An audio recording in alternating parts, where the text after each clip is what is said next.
Mari kita buka firman Tuhan di dalam Yesaya 30. Yesaya 30 mulai ayat yang pertama. Celakalah anak-anak pemberontak.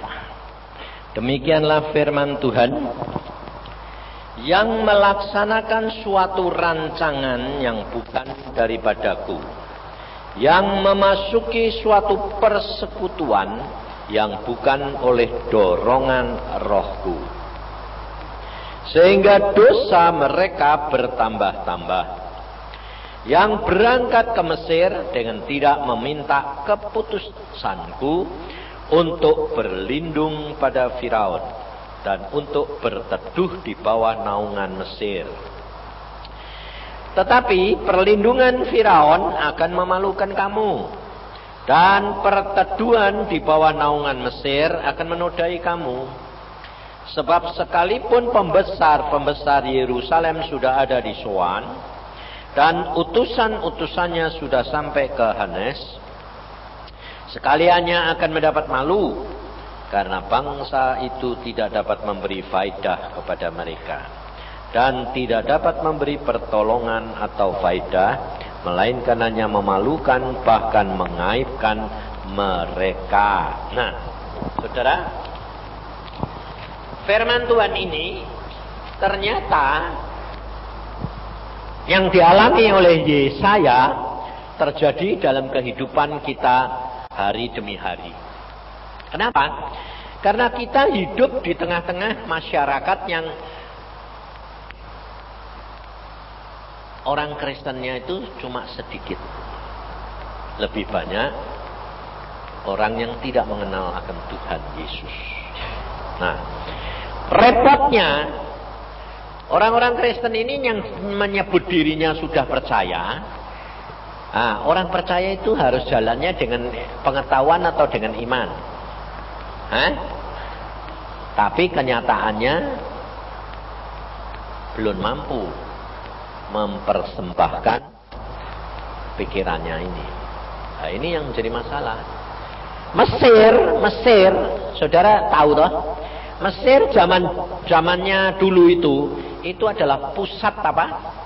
Ilmu pengetahuan, kesenian, ya toh? Terus kepinteran. Makanya piramid itu susunannya kan tidak ada orang menang. Seluruh dunia tidak menang sama Mesir. Sampai sekarang para arkeolog barang itu bingung. Itu kok bisa begitu? Terus mumi manusia itu awet. Itu ilmu pengetahuan, ilmu kedokteran, ya kan? Kesenian, bangunan. Jadi Mesir itu adalah pusat pengetahuan, pusat kepintaran, pusat pengobatan, pusat luar biasa. Nah, orang-orang Israel yang sudah dituntun oleh Tuhan keluar dari Mesir, loh. Dulunya mereka kan hidupnya di Mesir 430 tahun di Mesir. Jadi mau tidak mau dipengaruhi oleh cara berpikir orang Mesir. Lucunya Tuhan itu mengambil orang yang membebaskan orang Israel, Musa, yang dididik di Mesir. Jadi kamu perhatikan rancangannya Tuhan itu aneh enggak? Ya kan? Orang Mesir itu justru ilmu pengetahuan susah untuk bisa percaya sama Tuhan, karena mereka pintar dalam segala bidang. Tuhan membebaskan anak-anaknya justru melalui Musa yang dididik di Mesir 40 tahun. Nah, tetapi untuk Musa bisa dipakai, lalu disuruh istirahat, diem, jadi gembala berapa tahun? 40. Jadi saudara perhatiin, ada harga yang harus dibayar, jumlahnya hampir sama, bahkan sama. Jadi 40 tahun dididik dengan ilmu pengetahuan, untuk bisa dipakai Tuhan dan berjalan di dalam ketaatan, iman, percaya, dibutuhkan duduk diam berapa?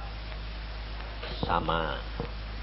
Nah, kira-kira kalau saudara sama saya jadi orang Kristen, kamu dulunya jadi Kristen ini baru berapa tahun, terus sekolah, pinter, pengaruhi dengan pikiran itu. Kira-kira kalau suruh bayar sama dengan Musa, kiamat nak? Ngerti saudara? Untung ada Tuhan Yesus yang sudah bayar. Jadi kita tidak usah bayar seperti Musa. Tapi kita hanya membayar, kita punya iman terhadap Yesus. Kalau zaman Musa, Tuhan mendidik, lihat, perhatiin.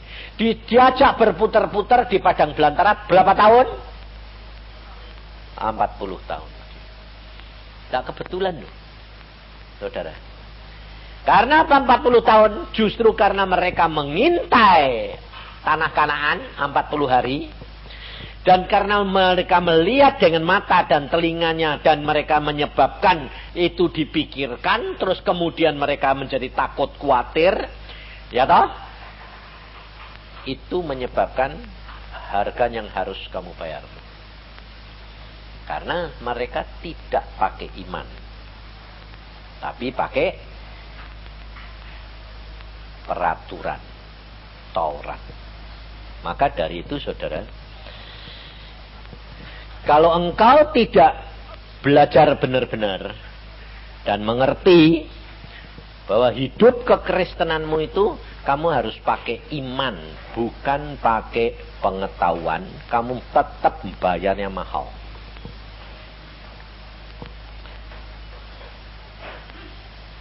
Samson itu dipakai Tuhan luar biasa enggak?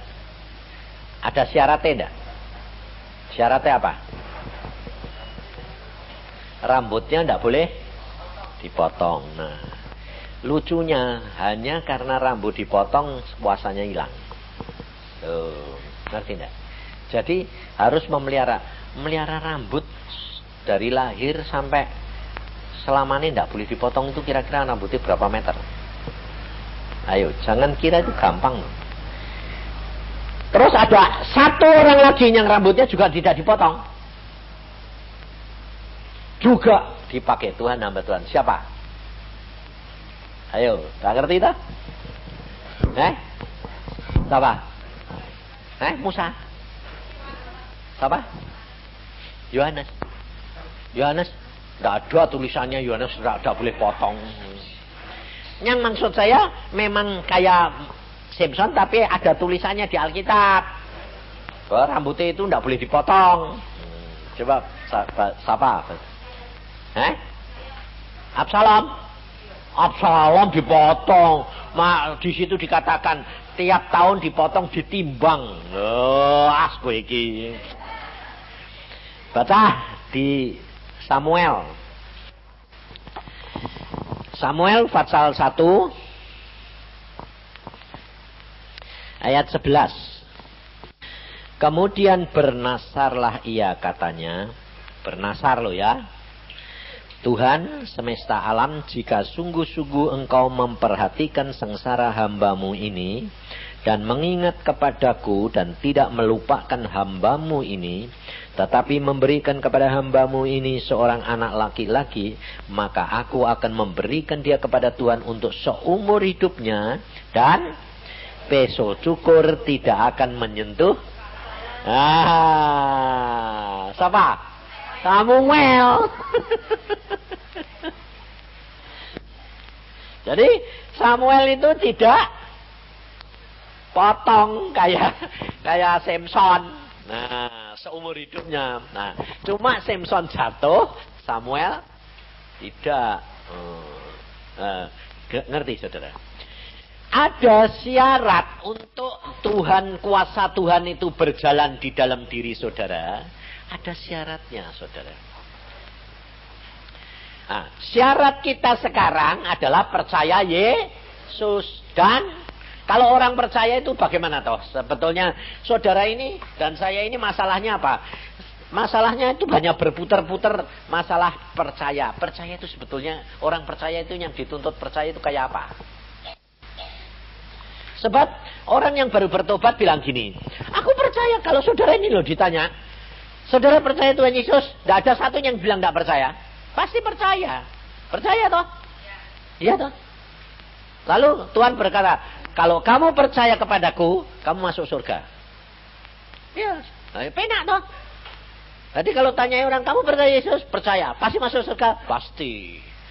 Nah, tapi sebetulnya yang dituntut oleh Tuhan itu tidak seperti yang saudara ngerti. Orang yang dikatakan orang percaya, Tuhan Yesus berkata, kalau kamu percaya, ya kamu melakukan apa yang aku perintahkan. Apa yang aku perintahkan itu kamu lakukan. Nah, kita kerap kali balik kemana? Ke Taurat. Kita baca Alkitab seluruhnya, ngerti? Terus kemudian ayat-ayat ini yang tidak boleh semuanya itu secara umum kita masukin dalam akal. Oh, tidak boleh ini, tidak boleh ini, tidak boleh ini, tidak boleh ini, tidak boleh ini, tidak boleh ini. Wah, jadi Taurat lagi toh.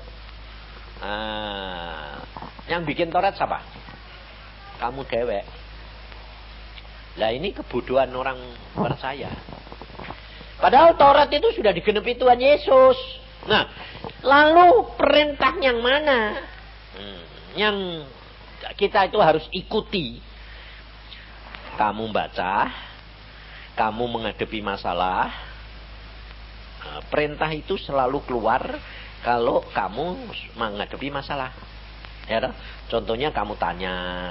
Contohnya kamu teriak-teriak, jalannya bagaimana, ini pilihannya mana, ya toh? Nah, Tuhan Yesus sudah ngomong, kalau kamu nanti dihadapkan di dalam satu pengadilan, jangan menyediakan jawaban. Karena pada waktu itu kamu akan diberikan jawaban. Jadi nunggu sampai pada waktunya. Lah itu mepet apa enggak? Ayo. Lah lalu kalau belum sampai, lalu kamu tanya, apa Tuhan? Apa Tuhan? Apa Tuhan? Itu orang percaya enggak? Nah, kamu itu gitu enggak? Apa terus loh? Tuhan itu lebih tahu dari kamu bahwa Tuhan itu selalu jawab itu pas. Makanya saya kerap kalian ngomong, Tuhan itu paling seneng itu ketegangan. Pas mepet kowe wis tegang, puncake wis ngetop. Nah, baru Tuhan ini ngomong, centung. Ngomong itu pelan, teng. Oh, itu. Kok enggak dari tadi sih Tuhan? Loh, karena Tuhan itu mau melatih saudara dan saya percaya. Nah, tapi kamu itu susah. Untuk jadi orang percaya itu tidak gampang, saudara. Makanya kamu harus ngomong sama pikiranmu ini. Udah, kalau kamu bimbang, kamu ragu, kamu tanya, kamu dewek gitu loh. Kowe tanya-tanya itu buat apa? Tuhanmu sudah maha tahu. Waktu kamu sembahyang itu sudah didengar belum? Lah ya kenapa kok isi tidak percaya kalau sudah didengar? Lalu kamu bilang, lah karena tidak dijawab. Loh, jawabannya itu waktunya Tuhan apa waktumu? Lah kalau sudah tahu gitu kenapa kok kamu ngomong? Itu yang susah itu loh. Sebabnya Tuhan tuh lebih tahu. Kalau kamu dijawab jauh-jauh hari, nggak bakal kamu bisa nerima. Kenapa? Sebab masih ada batas waktu, itu kamu masih bisa mikir. Dengan mikir, kembali ke Mesir, kamu bimbang. Makanya kerap kali kamu itu selalu dipepet Tuhan, kalau sudah mentok baru dijawab. Kenapa? Kalau enggak, masih mikir, masa gitu, mestinya, logikanya. Nah, itu. Makanya Tuhan tidak mau jawab. Sebab, kalau kamu sudah dijawab, kamu tidak lakukan, salahmu 2 kali dosamu.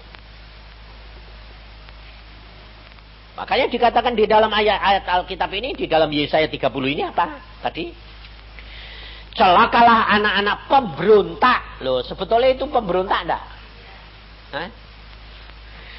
Demikianlah firman Tuhan yang melaksanakan suatu rancangan yang bukan dari padaku. Yang memasuki suatu persekutuan yang bukan oleh persekutuan apa? Ya antara kamu sama pikiranmu sama setan. Karena apa? Kelihatannya itu baik, tapi belum tentu dari Tuhan. Karena kalau demikian kamu mulai mikir, setannya juga ngasih suara. Logikanya. Nah, ini contohnya. Kamu umpamanya karena saya itu ngalami sendiri. Kalau kamu sakit, kalau kamu bodoh, tidak ngerti obat-obatan, tidak ngerti ilmu kedokteran dan apa, itu sebetulnya lebih untung. Dari sakit sembayang. Nah, ini hanya bisa kalau kamu tidak punya duit. Ya toh? Punya duit, langsung pikir dokter. Nah, ya itu memang tidak bisa, itu logikanya mesti gitu, muter-muternya gitu. Tapi kalau kamu sakit parah, tidak punya duit, wah itu harusnya mengucap syukur. Karena itu dipet, mentok toh. Udah, kamu mau dokter tidak punya duit. Ya kan? Sebab kayak punya duit sedikit saja. Mikir. Kepengen pengennya Singapura. Tak cukup. Ya wes dalam kota. Tapi kalau sudah tidak punya duit, dalam kota pun tidak punya duit, mau kemana? Tuhan. Maka dari itu saudaralah, kenapa sih kok kamu manusia ini kok senangnya dipepet-pepet?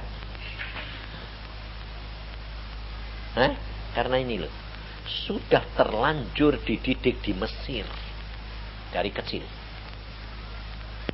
Maka dari itu Tuhan berkata, kamu jangan lari ke Mesir balik, kamu jangan lagi mengharapkan Firaun. Tidak akan bisa menolong kamu, sebab demikian kamu sama saya sudah jadi orang Kristen. Kamu menjadi milik Yesus. Langkah-langkahmu itu yang menetapkan Yesus. Tidak boleh di luar. Nasib maupun takdir itu sudah dipegangi Yesus.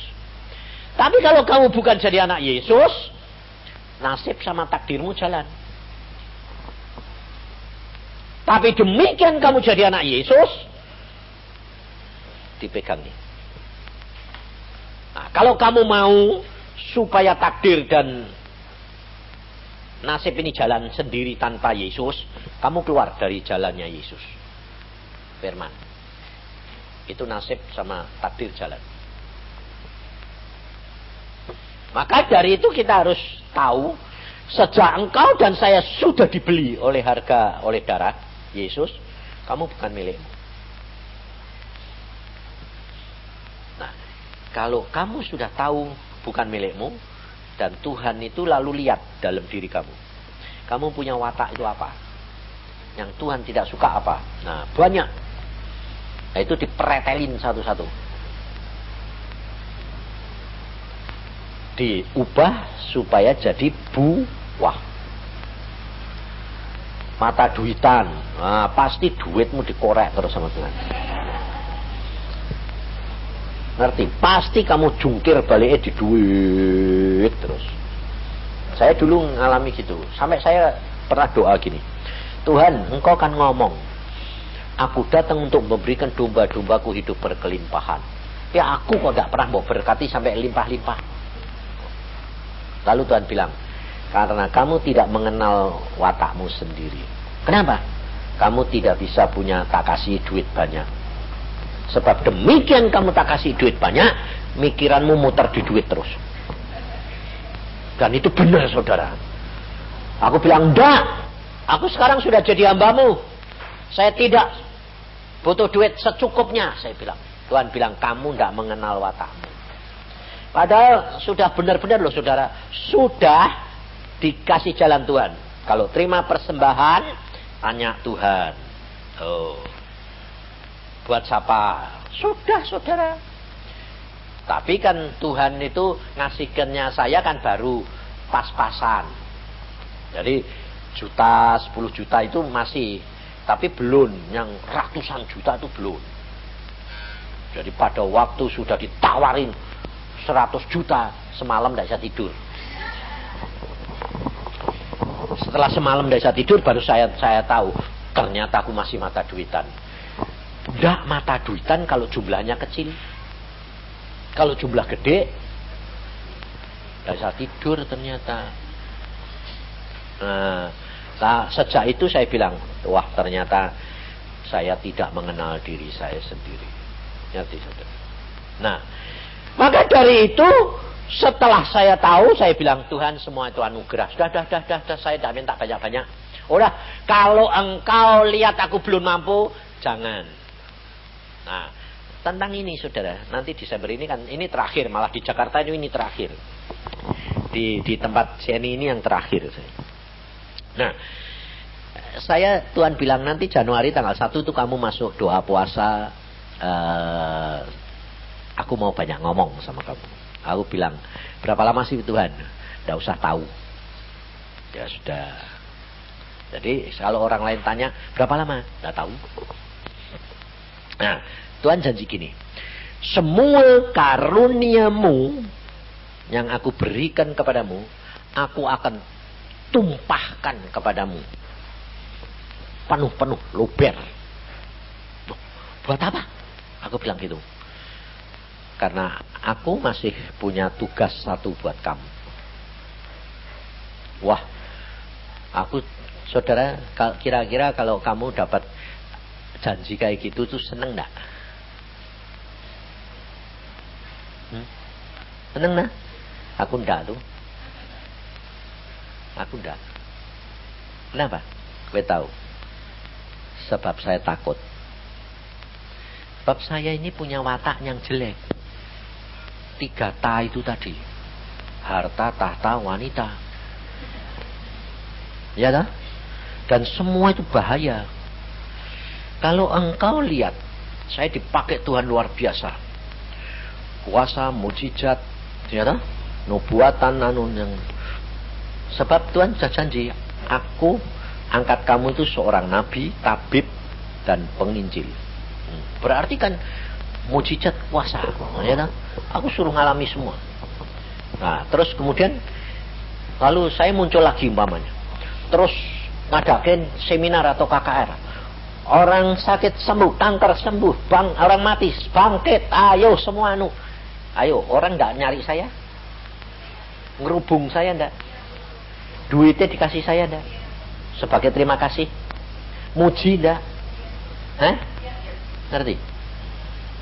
Bisa kambuh enggak? Ngerti? Bayangin. Musa yang umurnya 120 tahun. Yang tiap hari ketemu Tuhan, sembahyang. Ketemu Tuhan, sembahyang. Kawin lagi. Sama anak muda. Perempuan Kusi.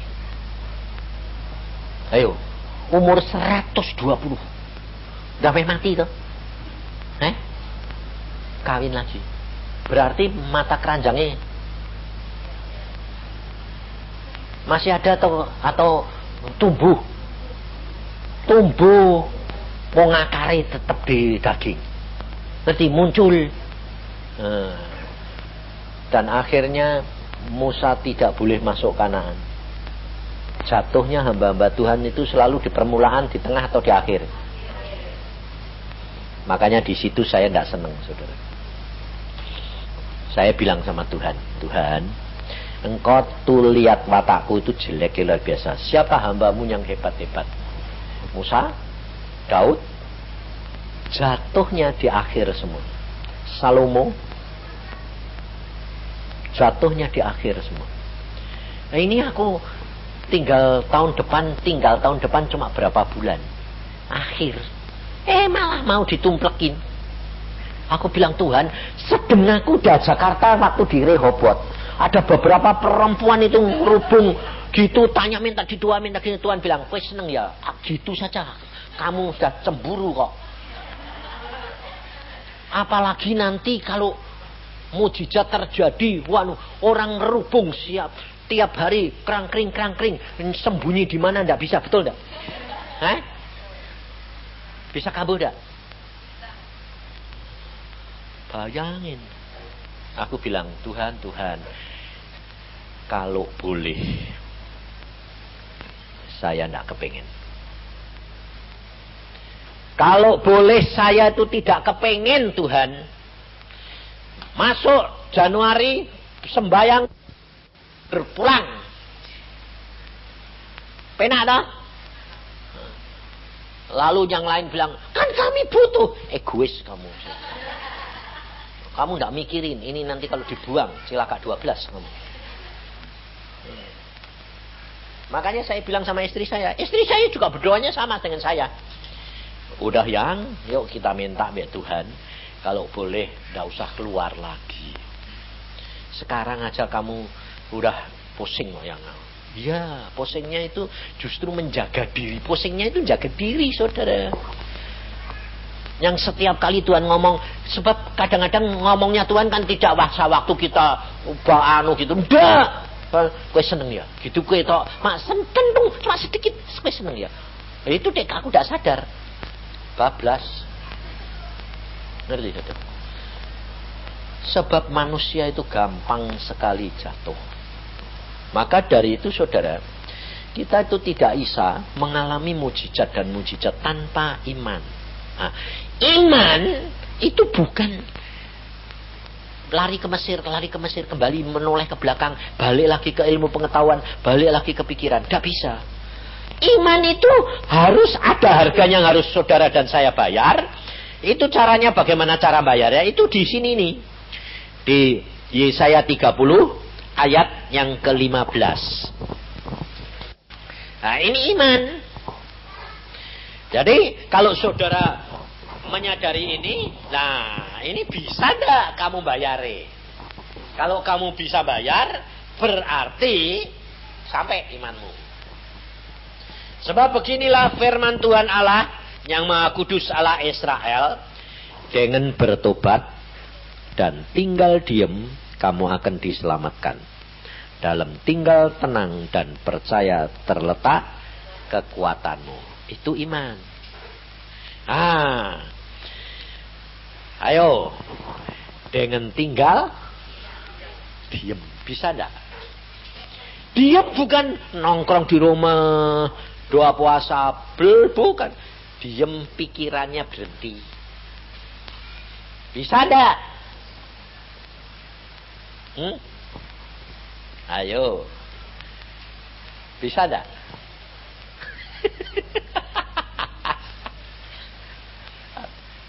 Punya masalah, Tuhan bilang, diam. Gak mikir. Ayo. Bisa enggak? Makanya saya kasih jalan caranya, Bang. Itu dilatih. Tiap hari, tiap saat. Caranya bagaimana? Ngomong. Asal mulai mikir. Mulai mikir. Kamu mikir bisa apa?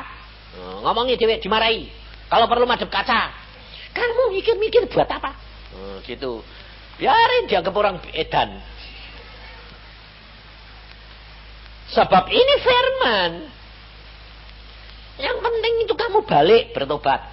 Jangan menyandarkan pengetahuan, jangan menyandarkan akal, tapi sandarkan kepada Yesus dengan percaya. Bertobat, tinggal diam. Tenang, tinggal percaya. Ini kan dibolak-balik kan, diputar. Tinggal bertobat, tinggal diam. Tinggal percaya, tenang dan percaya. Balik lagi ke pusat, ke depan. Bayangin. Sebab apa? Ini iman. Tapi apa yang kita lakukan tidak begitu. Yang kita lakukan ayat yang 16 ini yang susah. Ini yang susah. Memerangi ini loh saudara. Tetapi kamu enggan. Kamu berkata, bukan, kami mau naik kuda dan lari cepat loh. Padahal alasanmu baik loh. Alasannya baik loh. Mau naik kuda lari cepat bersama dengan Yesus. Jadi kuda ini siapa? Yesus. Yang bawa pakai kuda. Bawa jadi kayak kuda itu Yesus. Sebab kamu dalam nama Yesus aku mengatasi masalah ini. Nah, jadi kudanya mbok ambil, mbok naik terus mbok. Jadi Tuhan ini ndak kamu percaya sama Tuhan, tapi kamu percaya sama dirimu dewek. Tuhannya jadi. Nah, itu kan kerap kali kan kita gitu.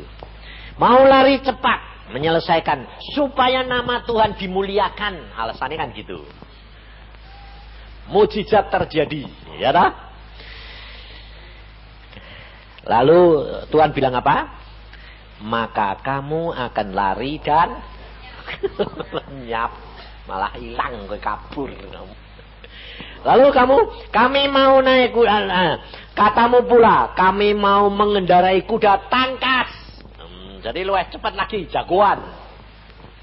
Maka para pengejarmu akan lebih tangkas lagi. 1000 orang akan lari melihat ancaman 1 orang. Terhadap ancaman 5 orang kamu akan lari. Sampai kamu ditinggalkan seperti tonggak isyarat di atas puncak gunung. Dan seperti janji-janji panji-panji di atas bukit. Gak ada artinya. Saudara cuma jadi tinggal apa? Tinggal kenangan dibuat ece-ecean orang itu. Dulu lihat orang Kristen katanya. Ngerti saudara?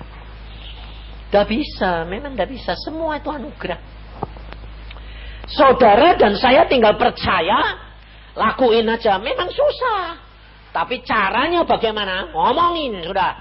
Kamu mau tanya itu buat apa? Kamu mau mikir itu buat apa? Kamu bisa apa? Tidak bisa apa-apa. Ya sudah, diem, percaya aja. Nah, terus, ya nanti kan jadinya gini-gini.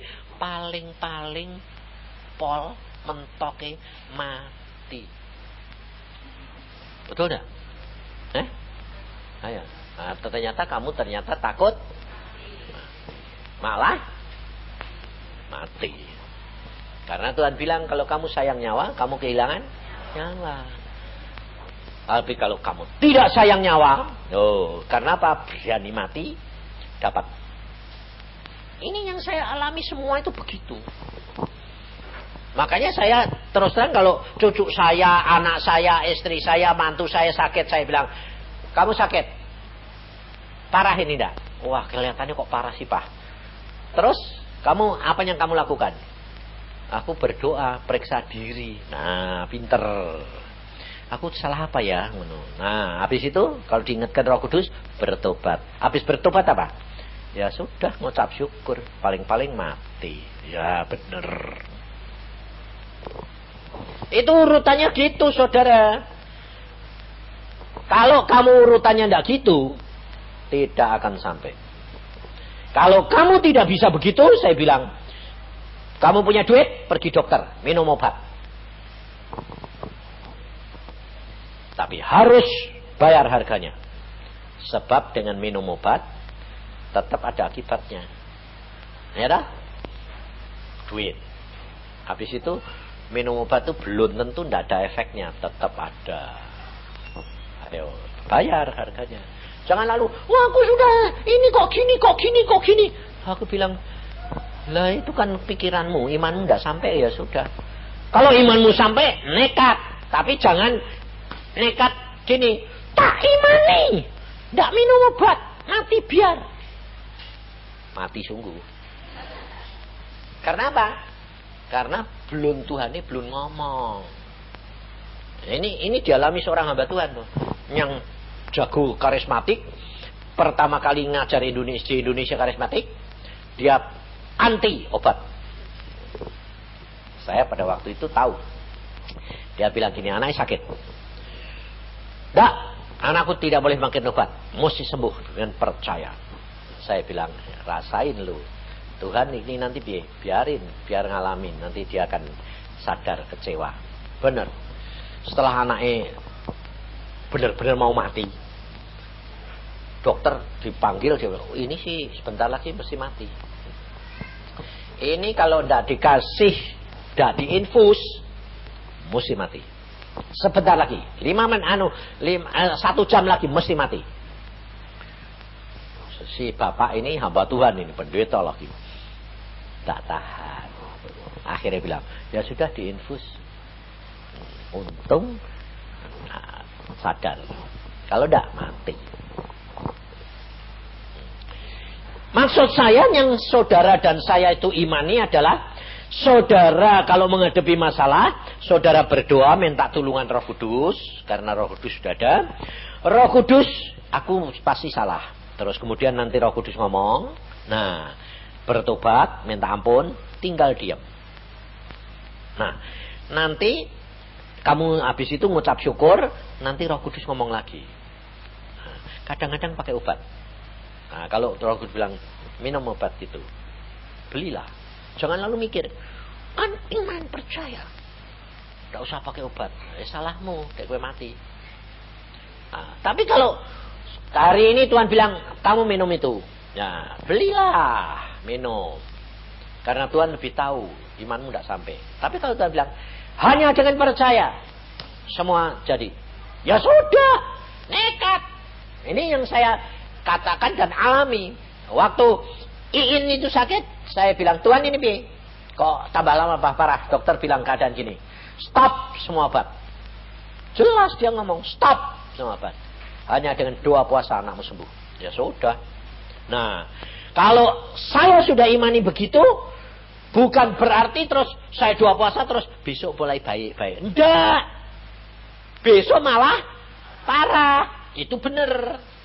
Loh, kok malah parah, Pak? Benar. Nah, kalau parah kan tambah lama, sebentar lagi mati. Iya, memang harus jurus kematian. Nanti habis mentok baru sembuh. Wah, enggak tahan dong, Pak. Lah kalau malah mati, ya masuk surga paling-paling. Nah, itu yang enggak berani. Karena apa? Karena pikirannya masih senayang sama jiwa ini. Ini saya alami sama Iin. Waktu papa mama bilang, anakmu udah minta diri. Jangan punya pikiran, bukankah kata Tuhan hanya dengan doa puasa anakmu sembuh? Kok tambah mau mati? Jangan punya pikiran kayak gitu. Kalau punya pikiran kayak gitu, kamu harus sadar, imanku tidak sampai. Pasti gagal. Tapi pada saat itu saya bilang, oke, biar pulang. Pulang ya ada surga. Papa bilang gini, kan kata Tuhan dengan doa puasa anakmu sembuh. Apapun yang dikatakan, dia berhak kalau dirubah. Loh, masa Tuhan ngomong janji bisa dirubah? Siapa bilang bisa? Saya bilang. Nah, nanti kita lihat. Tapi pada waktu itu saya bilang, mati sekalipun dia naik surga, tidak masalah. Nah, kalau gitu firman Tuhan tidak jadi. Itu tanggung jawab Tuhan, bukan urusanku. Tapi aku sebagai hambanya, aku tetap bisa menerima dan tidak menyalahkan Tuhan. Itu iman, itu betul. Tapi kalau kamu balik, makanya ada hamba Tuhan yang ngajari klaim, betul? Klaim, sing diklaim apae. Wong dia itu Allah yang maha kuasa. Dia mau dirubah, mau diapakai, sukai dia. Kadang-kadang dia itu maunya apa? Mati dulu. Memang mati sungguhan. Contohnya aku. Mati. Setelah mati baru Tuhan bilang, bangkit. Ada yang gitu. Gak saya sukai toh. Maka dari itu saudara harus belajar. Yang dinamakan iman yang sungguh apa? Duduk diam. Jangan cerewet. Tanya, mikir. Tidak sampai, tidak. Malah kamu nanti kepentok-pentok terus. Coba kita lihat di dalam Samuel. Supaya saudara itu tahu bahwa Janji Tuhan itu bisa dirubah loh, gara-gara manusianya. 1 Samuel pasal yang kedua, mulai ayat 27. Seorang abdi Allah datang kepada Eli dan berkata kepadanya, beginilah firman Tuhan, bukankah dengan nyata aku, perhatiin, menyatakan diriku kepada nenek moyangmu ketika mereka masih di Mesir dan takluk kepada keturunan Firaun, dan aku telah memilihnya dari segala suku Israel menjadi imam milikku, supaya ia mempersembahkan korban di atas mezbahku, membakar ukupan dan memakai baju efod di hadapanku. Kepada kaummu telah kuserahkan segala korban api-apian orang Israel. Perhatiin, bisa dirubah. Mengapa engkau memandang dengan loba kepada korban sembelihanku dan korban sajianku yang telah kuperintahkan? Dan mengapa engkau menghormati anakmu lebih daripadaku, sambil kamu menggemukkan dirimu dengan bagian yang terbaik dari setiap korban sajian umatku Israel? Sebab itu demikianlah firman Tuhan Allah Israel, sesungguhnya aku telah berjanji, keluargamu dan kaummu akan hidup di hadapanku selama-lamanya. Tetapi sekarang, demikianlah firman Tuhan, jauhlah hal itu daripadaku. Sebab siapa yang menghormati aku akan kuhormati, tetapi siapa yang menghina aku akan dipandang rendah. Batal enggak? Batal. Ngerti saudara? Kalau saudara tidak mendahulukan Tuhan dan menghormatinya, kamu hatimu melekat kepada korban, hatimu melekat kepada anak, hatimu melekat kepada keluarga, hatimu melekat kepada suami, istri, orang tua, janji Tuhan bisa batal. Bahaya loh, sungguh bahaya. Makanya saya bilang sama Tuhan, Tuhan, udahlah, kalau sudah waktunya cukup. Ngapain? Di dunia cuma tinggal berapa detik, berapa menit aja, berapa bulan, ngapain? Udah, di surga itu enaknya kayak gitu selama-lamanya. Ngapain? Aku bilang, enggak kepingin. Makanya jangan ngarep-ngarep. Kalau kamu teriak-teriak sama Tuhan, ini Tuhan, tambahi dong Tuhan, panjang-panjang.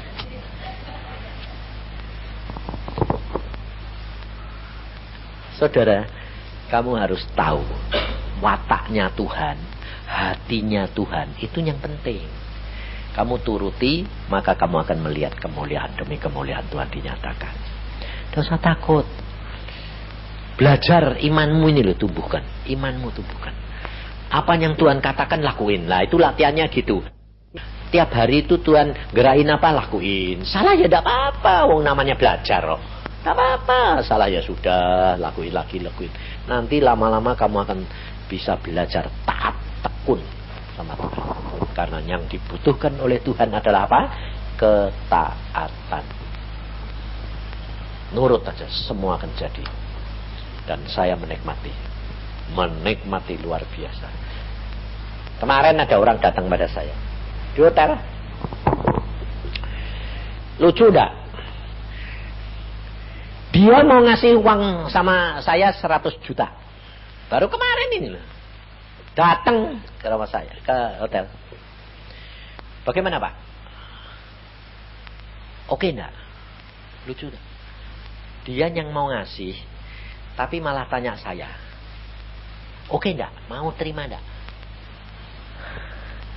Aku malah bilang gini, kamu oke? Kamu oke? Istri bilang, nurut saya. Adikmu? Adikku bilang, nurut saya. Adikmu yang satu? Adikku ya bilang nurut saya. Ah, tidak. Kenapa? Loh, kenapa Pak? Tergantung aku kok. Lah aku sekarang ini dari luar kota datang Pak ke tempat kamu, khusus ke hotel ini. Kalau Pak Yusa bilang, oke, saya serahin sekarang. Aku bilang apa? Tidak.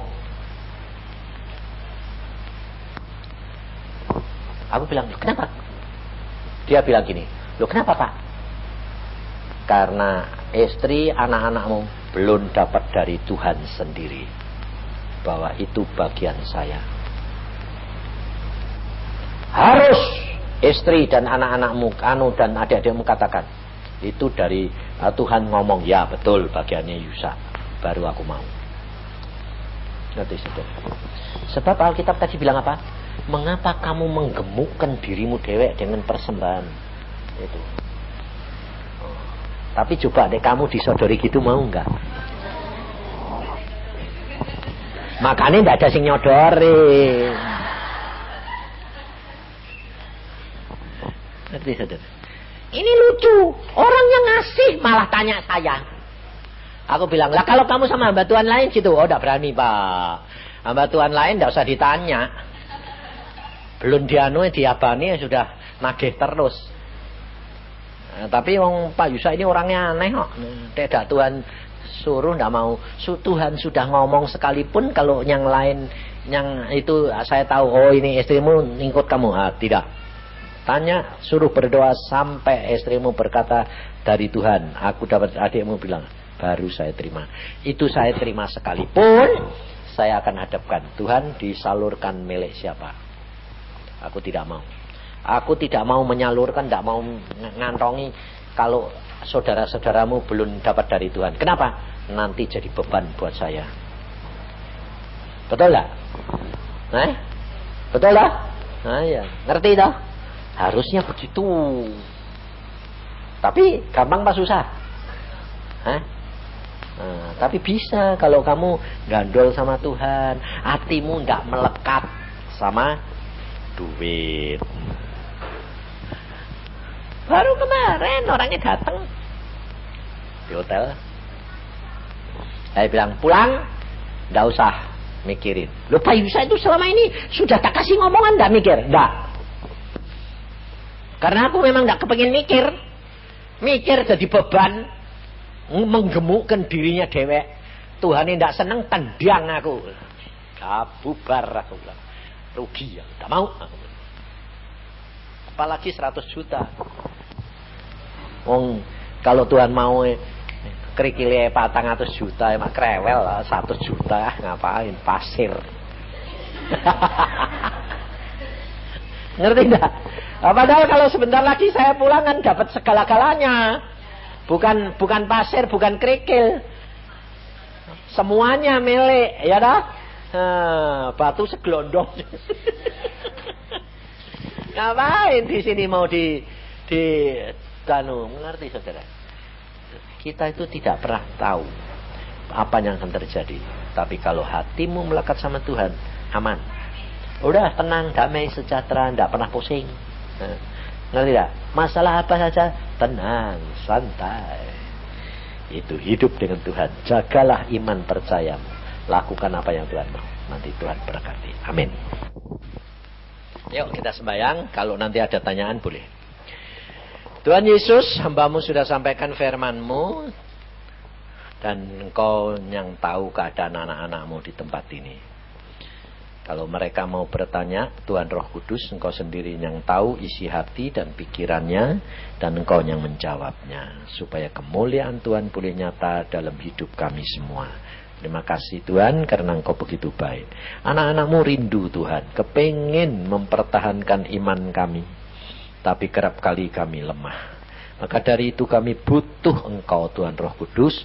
Supaya Engkau nuntun kami, langkah kami menuju kepada kesempurnaan. Karena tidak ada orang yang kuat. Semuanya lemah. Maka dari itu Tuhan, tuntun kami dalam Tuhan Yesus kami mohon belas kasihan. Amin. Siapa yang mau tanya? Boleh. Sekarang itu terkenal minum kencingnya sendiri. Sekarang ada pengobatan minum kencing sendiri, ya toh? Lalu tanyaannya piye? Oh, lu kenapa tidak boleh? Boleh sih boleh. Kamu minum apa? Kalau itu dianggap obat, boleh aja, tidak apa-apa. Kenapa tidak boleh? Nah ya, ada ayat gini. Apa yang najis? Yang najis adalah apa yang keluar dari hati, ya toh? Tapi apa yang masuk ke dalam mulut keluar ke jamban, ya benar toh. Nah, memang kotoranmu kan dibuangnya ke jamban. Nah ya, tapi kan bukan berarti tidak boleh dimakan. Loh, ya toh. Nah, sekarang contohnya gini. Di RRT, kalau kamu nanam padi, itu pupuknya apa? Kan kotoran manusia. Nah, itu kan diolah oleh tanah, masuk lagi jadi gandum. Kamu makan. Ya memang tidak langsung lah. Ini urin ya sudah keluar ya, tidak apa-apa tuh ngapain. Mau langsung mau apa ya terserah kamu. Tidak apa-apa. Itu tidak gini loh. Itu tidak melanggar firman. Karena apa? Itu bukan barang larangan. Tapi karena kamu anggap itu barang yang kotor loh. Tapi tidak melanggar firman. Tidak melanggar. Yang melanggar firman itu kalau kamu makan daging orang. Darah itu melanggar firman. Kalau minum urin tidak melanggar, tidak apa-apa. Kalau kamu sampai hati minumlah.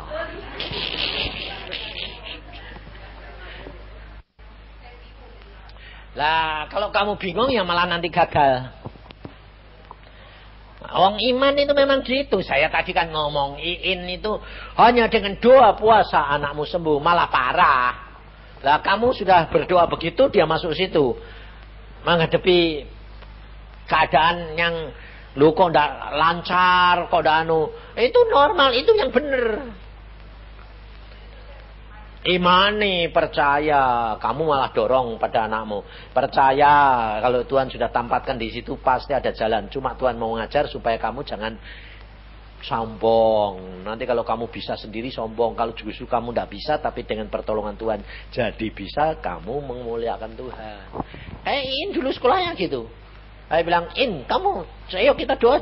Oh ini Pak sekolahku arsitek. Wah aku ini Bang tidak seneng arsitek kok Pak. Kok malah disuruh sekolah di sini situ Pak. Ya sudah masuk toh. Aku minum. Lah besok aku enggak seneng ya udah bakal bisa toh. Udah jalan aja. Dia bilang, ya malah jungkir balik kayak gitu kok. Masuk dia waktu tes itu sampai aku bingung loh. Kowe ku tes ilmu alam ini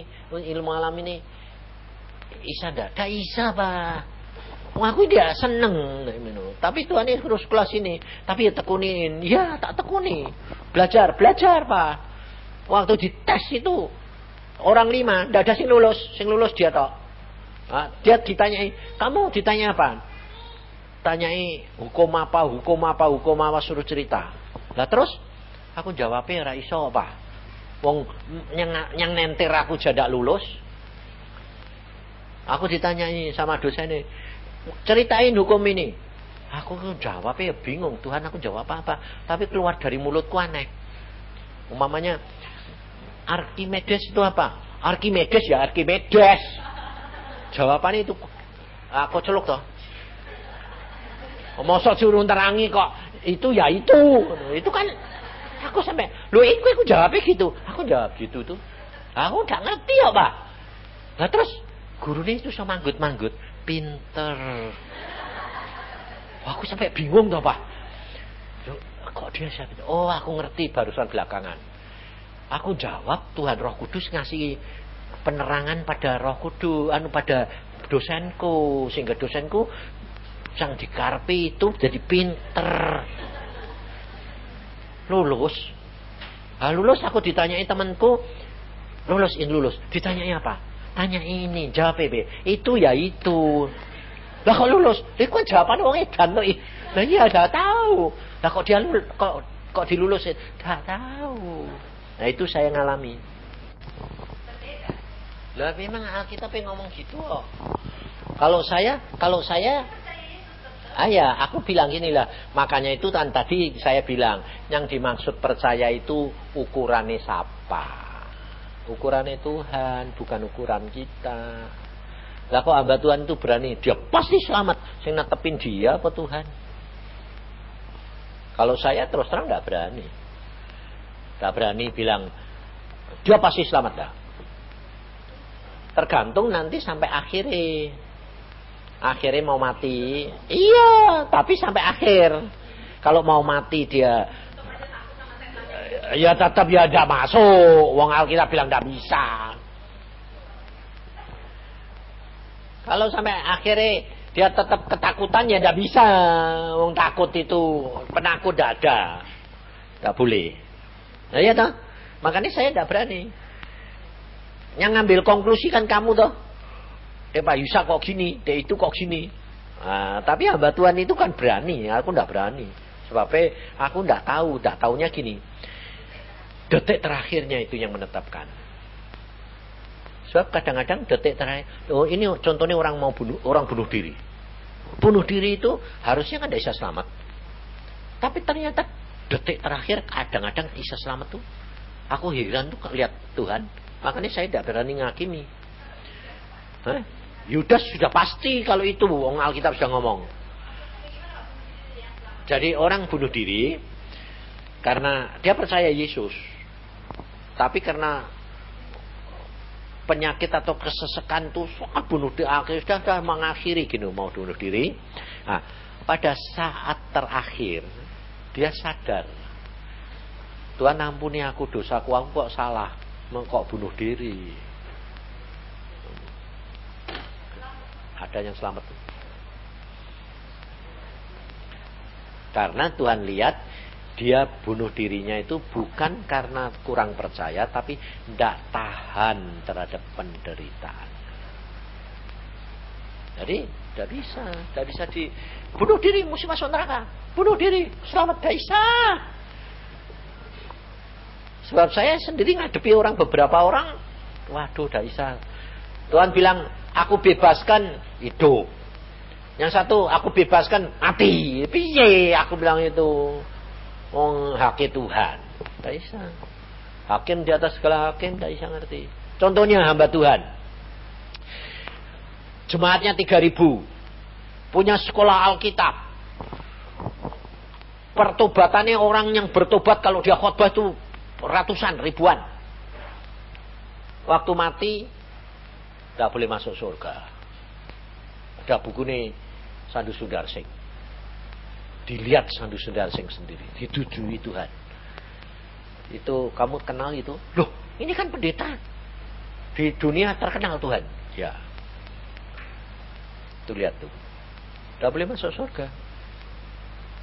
Sama malaikat ini, pendeta ada bilang, malaikatnya ngomongin pendeta. Pendeta, kamu mau kemana?